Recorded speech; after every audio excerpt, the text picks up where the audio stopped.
பாடசாலைகளில் அறவிடப்படுகின்ற மாதாந்த வசதி கட்டணத்தை 50 ரூபாய் வரை அதிகரிப்பதற்கு கல்வி அமைச்சு தீர்மானித்துள்ளது. பாடசாலை அபிவிருத்தி சங்கங்களுக்கு அதிக சந்தர்ப்பத்தை வழங்கும் வகையில் இந்த தீர்மானம் மேற்கொள்ளப்பட்டுள்ளதாக அமைச்சின் செயலாளர் அனுர திசாநாயக்க கூறியுள்ளார்.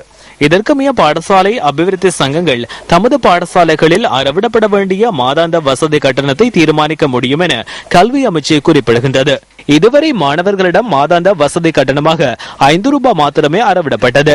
எவ்வாறாயினும் அதிகரிக்கப்பட்ட வசதி கட்டணத்தை செலுத்த முடியாத மாணவர்கள் கிராம உத்தியோகத்தரின் சான்றிதழை சமர்ப்பித்து அதிலிருந்து விடுபட முடியும் என கல்வி அமைச்சர் செயலாளர் வலியுறுத்தியுள்ளார்.